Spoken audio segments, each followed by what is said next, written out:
Good morning, happy Friday, happy வீக்கெண்டை வரவேற்கிறதுக்கு இதோ ஃப்ரைடே வந்து விட்டது. இந்த ஃப்ரைடேவை உற்சாகமா முடிப்போம். ஸோ வீக்கெண்டையும் மலை கடகடகடன்ட்டு வரவேற்கலாம். ஓகே, உங்களோட வந்து இன்றைய நாள் நான் ஒரு முக்கியமான விஷயத்தை பகிர்ந்து கொள்ள நினைக்கிறேன். நீங்க மனசுல கவலைப்பட்டு கொண்டு இருக்கிறீங்களா? ஏதாவது யோசிச்சு கொண்டு, ஓ மை காட், என்னால இதை எப்படி செய்ய முடியும், ஏன் இந்த வாழ்க்கை, என்னத்துக்காக, இது என்ன, இது எப்ப பார்த்தாலும் இப்படித்தான் அப்படின்ட்டு எல்லாம் யோசிக்கிறீங்களா? கண்டிப்பா நீங்க யோசிச்சா அது உங்களுக்கு தவறு இல்லை. இந்த உலகம் வந்து வாழும் போது இந்த அளவுக்கு நம்மளை யோசிக்கத்தான் வைக்கும். அது இந்த உலகத்தின் நியதி, வாழ்ற வாழ்க்கையின் நியதி.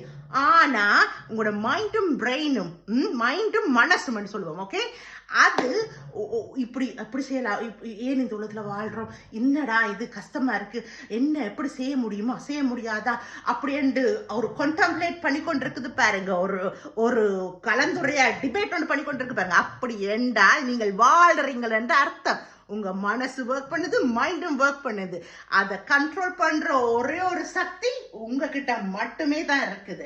நீங்கள் இந்த உலகத்துல வாழ்றது தான் உங்களுடைய பெஸ்ட் குவாலிஃபிகேஷன். வாழ்ந்துட்டு தானே இந்த உலகத்துல வாழ்ந்து இவ்வளவு நாள் ஃபேஸ் பண்ணிட்டீங்க. இதுக்கு மேல என்ன பயம் இருக்குது ஒரு சரியான முடிவு எடுக்கிறதுக்கு? உங்களை நீங்க நம்புங்க, உங்களை நீங்க வந்து செவிமடுங்க, உங்களுடைய மனசு செவிமடுங்க, உங்களுடைய இன்ஸ்டிங்க செவிமடுங்க, எல்லாமே சரியா தான் வரும். பிழைச்சிட்டா உங்களுடைய முடிவு பிழைச்சு போச்சுன்னா ஏன் ஒரி பண்ணிக்கிறீங்க? அந்த நிமிஷம் அது ஒரியா இருக்கலாம்.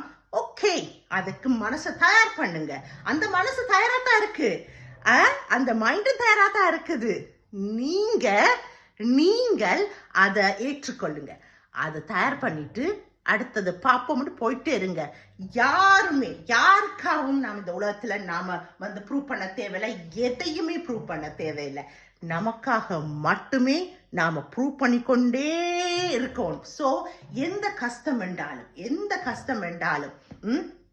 எழும்புங்க, ஃபேஸ் பண்ணுங்க, அண்ட் தென் அதை டேக்கிள் பண்ணுங்க. நல்லதா அது முடிஞ்சா குட், ஓகே. நல்லா முடியாட்டா ஓகே, அடுத்தத பார்ப்போம் நினைக்க வேணும் நீங்க. அதுதான் இந்த உலகத்துல வாழ்ற ஃபார்முலா.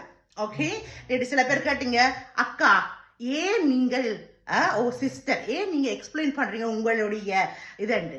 நான் எக்ஸ்பிளைன் பண்ணல, என்ன மாதிரி சில பேர் கடந்து வந்த வழிகள், வரப்போற வழிகளை எப்படி டேக்கிள் பண்றது என்றதைத்தான் என்னுடைய சக்சஸ் மூலமா நான் சொன்னேன். நான் வந்து எக்ஸ்பிளைன் பண்ணல. நம்மளுடைய பிளாட்ஃபார்ம்ல வந்து ஏனோ தானோண்டு கதைக்கிறவங்க ஒருக்கா கதைப்பாங்க, கொடுத்தோன்னு ஓடி, முகமும் தெரியாது, ஆளும் தெரியாது, ஆடையும் எங்க இருக்குன்னு தெரியாத மாதிரி ஓடி ஒளிஞ்சிடுவாங்க. அப்படியான ஆக்கள் தான். ஓகே, கொடுக்கறதுக்கு எனக்கு தைரியம் இருக்கு, அதனால நான் கொடுக்குறேன். அதை மட்டும்தான் நான் செய்ய முடியும். மற்றது இன்னொரு விஷயம் இருக்குது. நான் சொல்ற ஒவ்வொரு விஷயமும் பெருமைக்காக மட்டுமே நான் சொல்லல. பெருமை ஆஃப்கோர்ஸ் எல்லாருக்கும் பெருமை இருக்கத்தான் செய்யும். ஆனா அதுக்குள்ள நம்ம கத்துக்கொள்றது நிறைய இருக்குது. சக்சஸ் என்னது சும்மா வந்ததா? வருஷக்கணக்கா நான் வந்து இங்கிலீஷ் இப்படி கதைப்பேன் அப்படி கதைப்பேன் என்று நான் சொல்ல வரவில்லை. என்னையும் இப்ப கூட இங்கிலீஷ் சரியா கதைக்க முடியலன்னு தான் சொல்றாங்க இந்த மாதிரியான சோசியல் மீடியா பிளாட்ஃபார்ம் ஆக்கள். அப்ப அந்த மனிதர்கள் எக்ஸிஸ்ட் பண்ணிக்கொண்டு தான் இருப்பாங்க. ஆனா அதையும் தாண்டி இன்றைக்கு நான் சக்சீட் ஆகி இருக்கிறேன் என்றதைத்தான் நான் சொல்றேன். அதுக்கு நிறைய தோல்விகளை கடந்து, அவமானங்களை கடந்து, இப்பவும் அதனுடைய அந்த அவமானங்கள் தொடரத்தான் செய்யுது. ஆனா நம்ம பாதிக்குதா? இல்ல, பாதிக்காது. ஆனா இது சில பேருக்கு உதவட்டும் தான் இந்த மாதிரி வீடியோஸ். ஓகே, இது வந்து நான் வந்து செல்ஃபா வந்து அப்படியே ப்ரௌடால அப்படியே பொங்கி சொல்லல. இது நாள் வரைக்கும் நான் உங்களுக்கு அதை நான் சொல்லவே இல்லை. ஏனென்றால் சில பேர் தங்களுக்குள்ளே இருக்கிற திறமையில அடக்கி கொண்டு மற்றவங்களுக்காக பயந்து வாழ்வாங்க.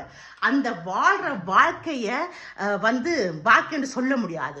உங்களுக்குள்ள இருக்க திறமைகள், ஆசைகள், வெறுப்புகள் சரியானதா இருந்தா கண்டிப்பா அதை சேஸ் யுவர் ட்ரீம்ஸ் அண்ட் அதை மேக் இட் ரியாலிட்டி. ஓகே, அதை விட்டுட்டு சும்மா மற்றவங்க இப்படி எங்களுடைய பிளாட்ஃபார்ம்ல யாராவது வந்து நெகட்டிவ் கமெண்ட் கொடுத்தாங்கல்லா அவங்களுக்கு குடுக்கத்தான், அடி தடி துடு தடா குடுக்கத்தான் செய்வேன்.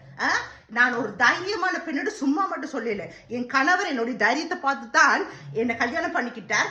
இப்ப நான் முதல் தைரியமா இருந்ததை விட இன்னும் தைரியமா இருக்கேன். என்னோட ஒரு மனிதன் வாழ்க்கையில சரியான மனிதர்கள் அமைந்து விட்டால் அந்த மனிதர் சும்மா ஏனோ தானோண்டு பறந்து சரியான உயரத்தை அடைவான். ஓகே, ஸோ அதனால எந்த பயப்படாதீங்க. ஆனா ஜஸ்ட் மேக் ஷுவர் உங்களை சுற்றி இருக்கிறவங்க சரியானவங்களா இருக்கிறதுக்கு மேக் ஷுர் பண்ணுங்க.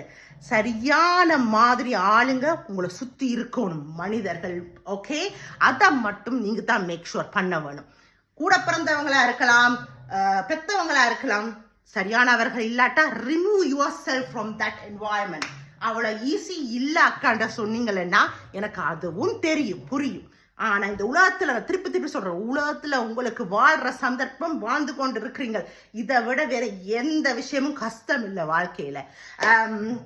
So just make your choices wisely and live your life. Okay, live your life. Because நான் கஷ்டத்துல இருந்து தான் இப்படி எழுந்து வந்து இப்படி உங்களோட கதைச்சிட்டு இருக்கிறேன். ஒவ்வொரு படிக்கற்களும் எனக்கு லெசன்ஸ் தான். நானும் சும்மா எல்லாம் வந்து அப்படியே ஆடம்பரத்துல வாழ்ந்து சந்தோஷத்துல பொங்கி அப்படியெல்லாம் வரவில்லை.